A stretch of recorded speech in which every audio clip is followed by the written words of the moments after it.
तो प्यारे बच्चों, इस वीडियो में डिस्कस करेंगे क्लास 9th के लिए प्रोवाइड किए गए डीओई की तरफ से mission mathematics question of the day की वर्कशीट को, जो कि 9 जुलाई 2025 डेट के लिए है, दोनों मीडियम में एक साथ। इससे पहले की वर्कशीट अपलोड है, कमेंट में लिंक मिलेगी, देख लेना। सीधा आ जाओ क्वेश्चन पर। क्वेश्चन है मोस्ट इम्पोर्टेंट, ठीक है। क्वेश्चन है, classify the following numbers as rational और इरेशनल। निम्नलिखित संख्याओं को दी गई आकृतियों में परिमेय या अपरिमेय के रूप में वर्गीकृत कीजिए, ठीक है। रेशनल नंबर्स परिमेय संख्याएं यहाँ पर लिखना है, और इरेशनल नंबर्स अपरिमेय संख्याएं यहाँ पर लिखना है। ये जो नंबर दिए गए हैं इसमें से पता करना है कि कौन सी संख्या रेशनल है यानी कि परिमेय है, और कौन सी इरेशनल है यानी कि अपरिमेय संख्या है। तो सॉल्यूशन देखो ध्यान से इसका, ठीक है। क्वेश्चन नोट कर लेना, सीधा आ जाओ सॉल्यूशन पर, ठीक है।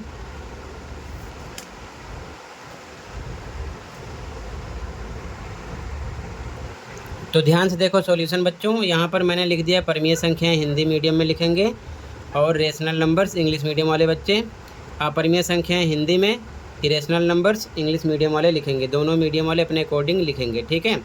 तो पहला नंबर आपका 0.583333 डॉट डॉट डॉट, इसी प्रकार ये बढ़ रहा है, तो ये परिमेय संख्या हो जाएगी। अब समझो परिमेय संख्या होती क्या है, ठीक है। तो परिमेय संख्या को हम P/Q के रूप में लिख सकते हैं। तो इसे हम P/Q के रूप में लिख सकते हैं क्योंकि ये नॉन टर्मिनेटिंग रिपीटिंग नंबर है। ये नॉन टर्मिनेटिंग रिपीटिंग नंबर है, ठीक है। अगर आपने लास्ट वर्कशीट पढ़ा होगा तो समझ जाओगे, क्योंकि इसको हम लिख सकते हैं 0.583। अब 3 बार बार आ रहा है तो ये यहाँ पर हम बार लगा सकते हैं, और इसको हम P/Q की फॉर्म में लिख सकते हैं। इसीलिए ये परिमेय संख्या हो गई, यानी कि रेशनल नंबर्स। इसके बाद में √9, यह भी परिमेय संख्या है। कैसे? √9 को हम लिख सकते हैं 3 × 3, 3 3 जा 9, पेयर बनेगा, इसमें से निकलेगा 3, और इसे हम 3/1 यानी कि P/Q की फॉर्म में लिख सकते हैं। इसलिए ये भी रेशनल नंबर है। इसके बाद में √7/2 √7, यानी कि √7/2 √7।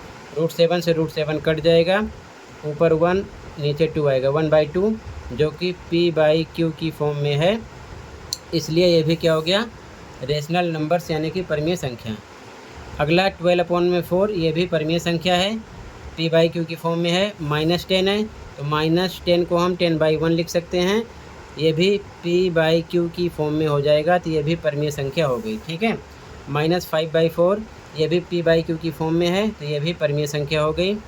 0.8, तो इसे भी हम P/Q की फॉर्म में लिख सकते हैं, इसलिए ये भी परिमेय संख्या है। √81, तो इसे हम लिख सकते हैं √81 को रूट में 9 × 9, 9 9 जा 81, पेयर में से 9 निकलेगा, और 9 को हम 9/1 लिख सकते हैं, जो कि P/Q की फॉर्म में है, इसलिए ये भी परिमेय संख्या हो गई। तो इधर सारी संख्याएं परिमेय हैं यानी कि रेशनल नंबर्स हैं, ठीक है। इस साइड अपरिमेय संख्याएं हैं यानी कि इरेशनल नंबर्स। ये वो नंबर होते हैं जिसे हम P/Q के रूप में ना लिख सकें। जैसे कि √5 है, इसे हम P/Q की फॉर्म में नहीं लिख सकते, इसलिए ये अपरिमेय संख्या है। 2π है, ये भी अपरिमेय संख्या है, इसे हम P/Q की फॉर्म में नहीं लिख सकते हैं। 2.51, फिर 511, फिर 511, इसी प्रकार ये बढ़ रहा है, यानी बार बार नंबर चेंज हो रहा है, ठीक है ना। यहाँ पर 1 टाइम आया, फिर डबल टाइम, ट्रिपल टाइम, ऐसे ये बढ़ रहा है, तो ये भी अपरिमेय संख्या हो जाएगी। तो मतलब कि इस साइड अपरिमेय संख्या की लिस्ट है, इस साइड परिमेय संख्या की लिस्ट है, और मैंने परिमेय अपरिमेय का मतलब समझा दिया, अच्छे से समझ लो, ठीक है। तो ये आपका आंसर हो जाएगा। इसी के साथ ये वर्कशीट कंप्लीट हो जाएगी। कहीं पर कोई डाउट है कमेंट कर सकते हो। मिलते हैं अगली वीडियो में। Thank you for watching and take care, okay.